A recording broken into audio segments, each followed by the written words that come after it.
This is a recording from Reunions Weekend 2012 at the University of Virginia, brought to you by UVA's Lifetime Learning Program in the Office of Engagement. Over the past few decades, connoisseurs of craft beer have celebrated an explosion of choices as brewers get more sophisticated about how to mix hops and barley. But how did this come about? That's the subject of this conversation called Beer Engineering 101. Mark Thompson is the brewmaster at Star Hill Brewery in Crozet, Virginia. Thompson has worked in Denver and Portland before coming to Albemarle County. Star Hill has won numerous awards, including the 2005 Gold at the Great American Beer Festival for an Irish Dry Stout. Thompson teaches an occasional short course on beer tasting at UVA.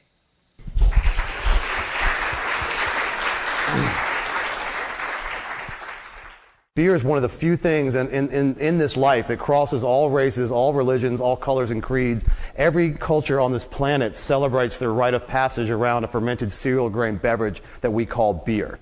And so when I started Star Hill Brewing Company, our mission has always been the gift of great beer, because we truly believe in that mission that beer is where we celebrate our rites of passage. If you use a sports analogy, if our team wins the game, we might have one beer. If our team loses the game, we have two beers. So it cuts across all sides of things. And a little background on me: as I mentioned, 1965, born at the Martha Jefferson Hospital. Graduated from Western Albemarle High School in 1984. Got my Bachelor's of Science degree, biology from James Madison University, and then I moved out to Portland, Oregon. So in the 1992 block is where, for me, things really got interested. I was working on my master's degree in Portland State University, and a friend of mine, we were playing poker one night, and a friend of mine came over, and he had this case of kind of mislabeled bottles of beer, and we all said, well, where'd you get that? Well, there's a local microbrewery that just had opened up in Portland in 1992, and they paid you minimum wage and a free case of beer every day. And at age 22, I thought that might be the best job you could ever have, getting paid in proverbial free beer. So I took a part-time job at a microbrewery called Nor'Wester Brewing Company in Portland, Oregon, and really the heavens opened up. All the science that I'd studied, all the chemistry and microbiology and classes that I'd taken, really made sense to me. And I got into the game at the right place at the right time in 1992, when microbrewing or craft brew was really coming out of the soup for the first time in the Pacific Northwest. So after a Nor'Wester in 1995, moved to Denver, Colorado, where I started a Mile High Brewing Company. It's neither of the first two brews are still around, but so I started a brewery in Denver, Colorado in 1995. Had the opportunity to come back to my hometown of Charlottesville in 1999, where I founded Star Hill. Prior to 2007, from 99 to 2007, we were more or less a brew pub operation, making beer in our storefront, and as we grew, we moved the facility. We grew to a very large production facility, and you can see the growth of the brand from 50,000 cases in 2007 to about 336,000 cases estimate for this year. Great growth from 106%, 70, and then in the mid 20s. And part of what all of this is about in what has been considered or talked about one of the worst economic climates of our lifetimes, craft beer, microbrewed beers have continued to thrive and continued to grow. Beer is an $8 billion industry. So beer is one of the top beverages in the country. Is an $8 billion industry. The average consumer, as they come of legal drinking age, they're not drinking their dad's beer anymore. There's a diversification in different flavors and styles and products that allow the consumer now to really experiment with a lot of different flavors. So this is our sales sheet or fact sheet, and you can see these are all the beers that Star Hill makes. These first, 6 are everyday beers. We make them every day, and these last 3 are our seasonal beers. So right now, our spring and summer seasonal is a Pilsner beer. It gives way in the fall to a pumpkin porter, which is spiced with a little bit of pumpkin spice, and there's a lot of pumpkin puree. And then we do kind of a higher strength beer called the Gift, which is a pale bock for the wintertime months. As I mentioned, Northern Lights, it's India Pale Ale. It's the fastest growing and the best selling India Pale Ale in the state of Virginia. We make a wheat beer that we call the Love. We have a stout, Dark Star Stout, which is very dark in color, a lot of chocolate and coffee flavors. We have two lagers here, Festi and Jomo. Festi is kind of an American amber lager. Jomo is a Vienna-style lager. And so a Vienna lager is noted by its caramel sweetness, and it came from a certain region of the world in Vienna where that was the style of beer that they enjoy. They made that beer kind of just for themselves, and now fast forward, brewers from across the country make styles of beer called Vienna lagers based on just a natural occurrence from where they had made the beer. Amber Ale is the first beer we ever made. It's an Irish red ale, so it's kind of malty, it's sweet. And then we also have a beer called Double Platinum, which is an Imperial IPA. So it's a pale ale it's been dry hopped. It has even more hop aroma, flavor, and bitterness, and it's about 8.5% alcohol. So with the explosion of the India Pale Ales, you're also seeing this kind of hybrid with taking this brand, Northern Lights, and putting it on some steroids to get a beer as if it can be any more bitter than it normally was. That's our Double Platinum. So yeah, Northern Lights India Pale Ale. You can see here on the product description sheet, it's a two-row. These are the different barleys, which is two-row pale malt, caramel malt, Munich, and then wheat. Each of these malts give a different flavor. The caramel malt is noted for its sweetness, so it provides a little bit of residual sugars that are left over in the beer that make the beer taste a little bit sweet. And then probably the most important thing for this beer are the different hops that we use. So we use Cascade and Golding hops. The Goldings are kind of a classic British or English style hops, and Cascade is the quintessential American style hop. Sierra Nevada Brewing Company, which is more or less invented the American style pale ale, and used this hop here, the Cascade hop, which has a very signature grapefruit citrus-like quality to it, partially because they were located near Oregon and where most of the hops are grown in America. That hop was brand new at the time when they launched their brewery, and it's made their brand very, very unique.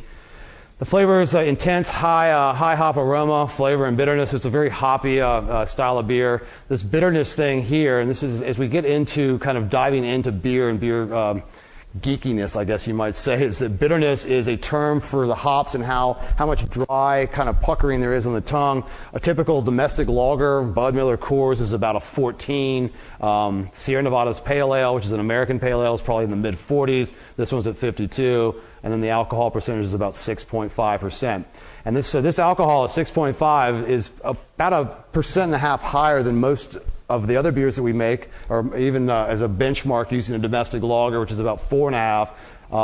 But the style, as I was telling you, this is a very interesting story about how this style came about. So the British brewers were responsible for making the beers for the colonists and the sailors in India. And they would make a beer, a typical beer in the time, and you have to think about there was no refrigeration, sanitation was questionable at the time. They would make a normal English-style pale ale. They'd put it in a wooden cask. They'd sail it around the Horn of Africa, and 6 months later, the beer would spoil and not taste very good. And you can imagine if you were a sailor in India and it was 100 degrees and part of your pay was rations of beer, you weren't too psyched about your pay that day. So the British brewers really out of necessity made a beer that was a little bit higher in hops and a higher in alcohol, and those two things did miraculous things. The hop oils in beer have an antibacterial effect, so they help to preserve beer and sanitize beer. And then the ethanol itself, obviously you wash your hair, wipe your hands with Purell, that sanitizes as well. So the point of the story is that the British brewers, out of necessity, made what went on to become the India Pale Ale, a beer that was higher in hops and higher in alcohol. It made the voyage around the Horn of Africa and tasted fresh, and everyone rejoiced, and the British sailors were happy again. So that's Star Hill's India Pale Ale. So this is a little bit more of a dive in on our seasonal beers. You can see right now from March through July, we have this Pilsner beer. Pilsner beers are, we're kind of invented it, for lack of a better word, in Pilsen, Czechoslovakia. They didn't understand at the time, but the water in Pilsen, Czechoslovakia was very soft. And very soft water allowed them to make a very light-colored beer. And up until that point, most of the beers were darker in color. The water was a lot harder, a lot more calcium and minerals in the water. But the Pilsner beer was born in Pilsen, Czechoslovakia because of the fact that they had very soft brewing water. Our fall seasonal, which is August through October, is a pumpkin porter. So it's the porter is another interesting story. This is kind of an American hybrid in the fact that it's we've added pumpkin, a little bit of pumpkin pie spice in the whirlpool, the last step that gives it some aroma of pumpkin pie. There's a lot of pumpkin puree back in the early colonial times. People made beer out of anything they could find readily available. The colonists oftentimes made beer with just straight pumpkins. They fermented the sugar in the pumpkins. But one of the points of this story is, as we talked about the India Pale Ale just a second ago, porter is another great story. The typical publican in England at the time had three different beers that he would serve: kind of a light, a medium, and a dark. They were unfiltered. They were in wooden casks, and when the beers got really low in the keg or the cask, they would get really milky and cloudy. They really were not servable or saleable. So the British barkeep would then blend these three dregs of the kegs together, and they would serve them at a lower price to the working class, the porter class of England. And out of that kind of necessity, or trying to squeeze as much liquid or profit as you can, the publican back in the day created a style of beer out of necessity again, where we now know it as the porter beer. The beer became very popular in England, and the British brewers then started making a beer that was called porter and marketed as porter beer. The stout category actually grew out of porters. So porters were kind of the first incarnation of a darker, sweeter beer. The stouts were actually a little bit higher during the time, a higher gravity version of a porter, and very often exported or made for export. So your stout being a kind of more robust style of beer, kind of sprung out of the porter story. Then we get back to our winter beer from November through February. We have the gift. Our mission, or our slogan, has always been the gift of great beer. So this beer really reflects that mission. This is a pale style of a pale Bock beer. So it's got some Pilsner malt in it, caramel for some sweetness. You can see the hop here. I don't know if you can see it. It's a Hallertauer. It's a German style hop, very German style of beer. A little bit of alcohol warming and a sweet finish, 6.5% alcohol. So those are Star Hill's three seasonal beers, and it gives you kind of a play on, a little bit of a representation of three of the multitude of different styles that are out there that Star Hill does every year. All right, so we're going to walk through a revisionist history of beer. The craft consumer is now more educated than they ever have been before. They understand extreme beer. They understand what a 13%, 200 bitterness unit, flavored with Cocoa Puffs and raspberry juice tastes like. They get it. They understand it. They've had it. But at the same time, beer, because it is the beverage of cultures throughout time, they want to have a liquid that they can, watch the presidential debates. They can watch a football game. They want a beverage that they can enjoy the art of drinking a beer, where beer is such a social thing. So the point of that is, I see the industry swing. I see it going kind of two ways. It's in totality, the beers that keep the lights on, that sell a lot, the alcohol percentages are going to drop. The overall intensity, the shock and awe factors are going to come back down. That's the way, and one of the reasons we made the Pilsner beer, because I do believe that at the end of the day, the consumers really want to enjoy the company of friends, and they want to enjoy that the liquid is a kind of complement to the occasion, not the occasion itself.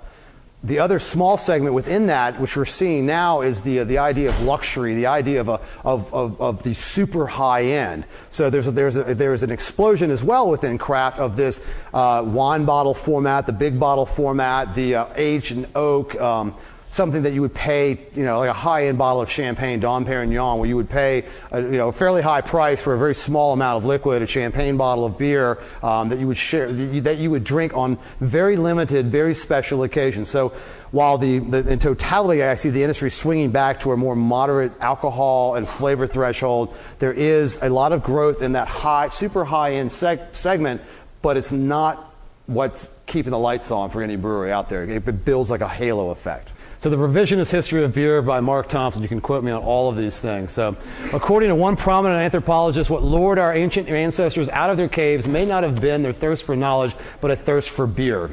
Dr. Solomon Katz theorizes that when man learned to ferment grain into beer more than 10,000 years ago, it became one of his most important sources of nutrition. Beer gave people protein that unfermented grains could not supply, and besides, it tasted a whole lot better than unfermented grain did. But in order to have a steady supply of beer, it was necessary to have a steady supply of beer's ingredients. Man had to give up his nomadic ways, settle down, and begin farming. And once he did, civilization was just a stone's throw away. So if you learn anything today, is that beer is really responsible of why we have civilization today. It predates bread, and I've always found that to be just something that I can hang my hat on every morning when I get up and go to work. So that's what that is. So a quick overview of beer itself. Beer's been made forever and ever and ever. Predates bread. 4300 BC, the Babylonians had clay tablets for recipes of how to make beer. They're hieroglyphs on the Egyptian tombs. 1516 is another kind of mile marker where the Reinholzgebot laws in Germany, and the Germans still to this day take their beer making extremely passionately. They made a set of laws that beer could only be made with 4 ingredients: barley, hops, water, and yeast. And anyone who made beer with other ingredients was persecuted for that. 1620, the Pilgrims landed on Plymouth Rock. Why? Because they were out of beer. Like, forget this sailing thing, we're done. There's land, turn the boat around, and we're going and we're landing in Provincetown, Massachusetts. And one of the captain wrote about mutiny on the boat and all of these things. And one of the ones that again I hung on to is that they were out of beer, so they parked their boat in Provincetown and settled America as we know it today. 1786, being from the University of Virginia in Charlottesville, Thomas Jefferson at the Monticello began to write about his passion for beer and the things that he did to make beer on the Monticello. We're going to come back to this one after the history is done because of the ties of the university into to Charlottesville. 1800s, big immigration wave. So the German immigrants started moving to the United States. So you had Busch, Miller, Coors, Stroh's, and Schlitz. All German immigrants coming to America and bringing with them this passion for beer, and began kind of if you will, the rise of industrialized beer production here in America. 1876, Louis Pasteur unravels the mystery of beer. Before Pasteur, beer, the fermentation process was a mystery. Louis Pasteur, we all think of him for what scientific invention?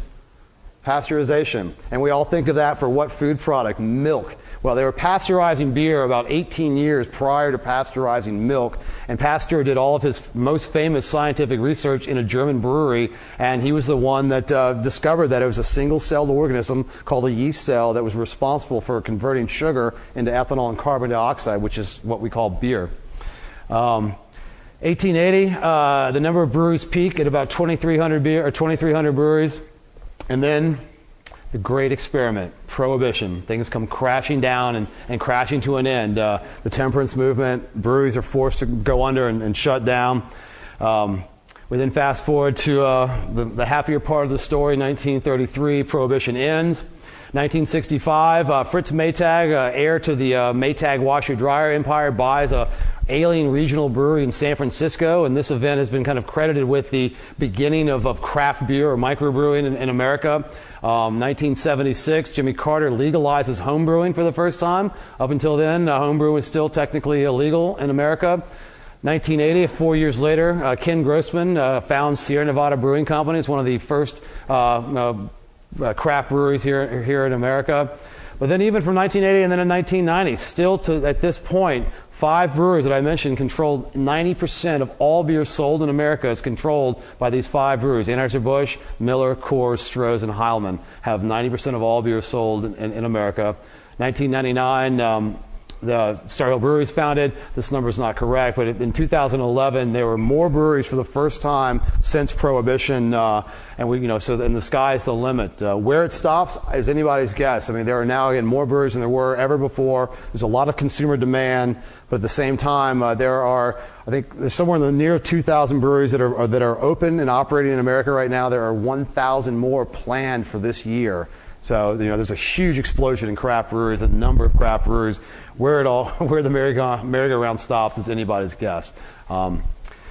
So then I said I'd come back to this. So Star Hill has been working on, actually we have a beer that we've done with a lot of work through the with the Thomas Monticello Foundation, So we now have a beer, Monticello Reserve Ale, based on, it's got a great story. It's really fuzzy that you can't read, but based on a lot of the things that Jefferson did and wrote about, and he was very passionate about his beer making. Often said that he tried to make wine but never did, but was able to make beer. A couple of quick quotes that, beer, if drank in moderation, softens the temper, cheers the spirit, and promotes health.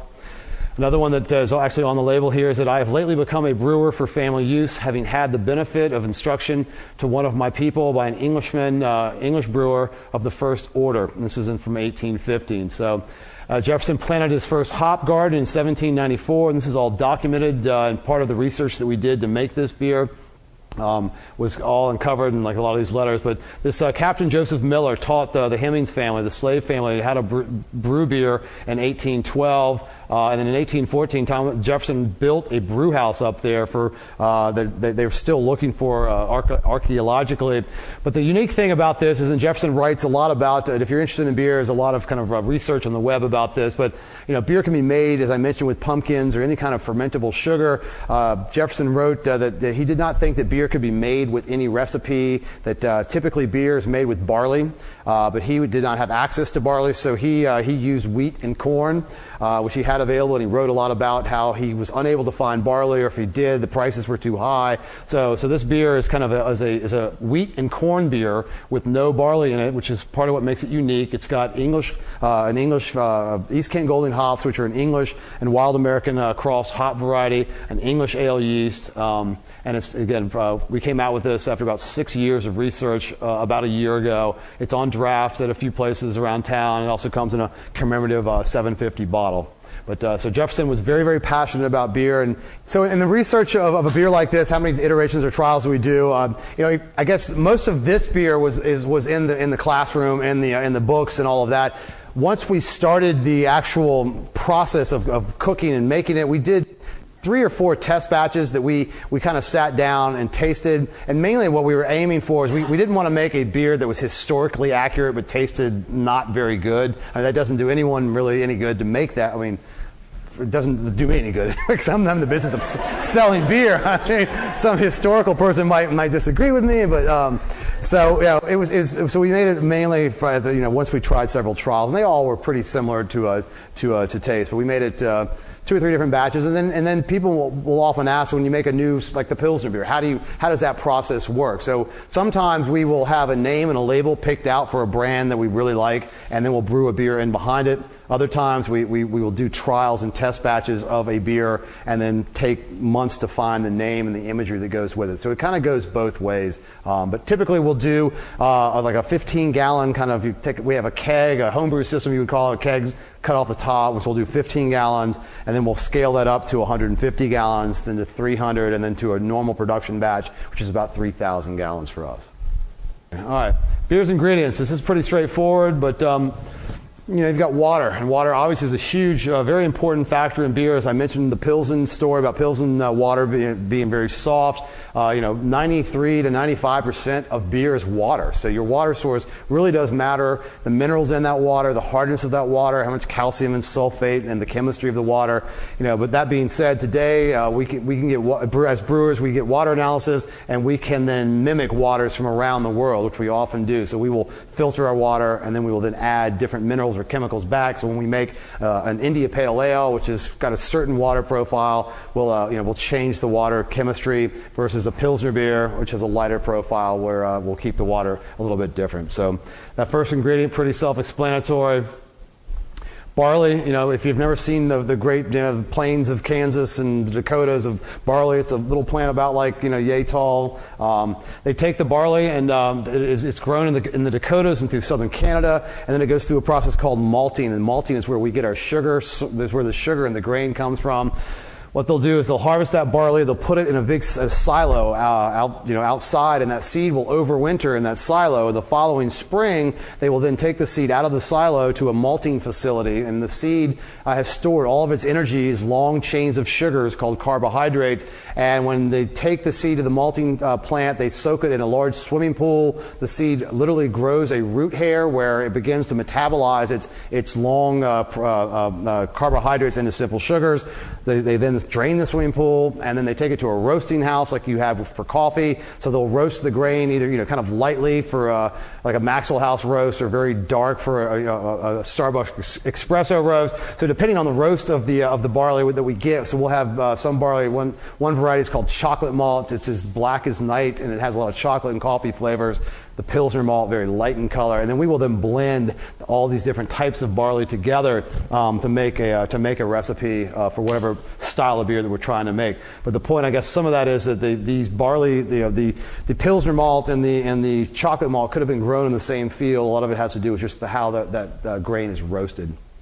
The hops, this is what a whole flower hops look like. You can see in here these little glands of yellow resin. This is really what gives hops the bang for its buck. And it's the oils in the hops. They're in the same families of a lot of your basil and cooking herbs. It's the oil in there. That's really what the brewers are driving for when they use hops. And hops are a very interesting plant. And before hops, brewers across the world would use anything they had locally available to them to spice their beer. So some brewers would use sassafras roots or spruce tips or heather flowers. The Danish culture had this local plant called the hop plant that they used, and their beer, for some reason, tasted better and lasted longer. We talked briefly about how the oils in this plant have an antibacterial effect, but probably more importantly, these oils give us the B word for beer. Anyone know what that is? Bitter. And so unlike that Keystone Light bitter beer face from back in the day, bitterness is a very important component of beer, and why today, if you fast forward, in order for me to call something beer, it has to have the spice of the hop plant in it. Without bitterness, beer would be this malty sweet tonic. It'd be this barley juice tonic.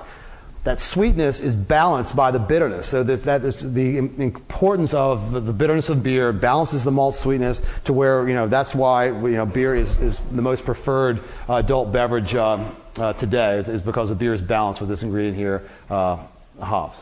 These hops are oftentimes ground up and put into little pellets if you ever go into a brewery and see. They almost look like rabbit food. So that's the hop plant. Several years ago, I think maybe 5 years ago, there was a global hop shortage. And part of that stemmed from the largest producer of hops in the Pacific Northwest had basically almost their entire year crop burned up in their warehouse. So their warehouse burnt to the ground. You couple that with a drought in England. I'm going to make that up. But so all of these ingredients are commodity markets. It's very similar to the price of gasoline, or why has gas gone from almost $4, almost $3 in the matter of a blink of an eye.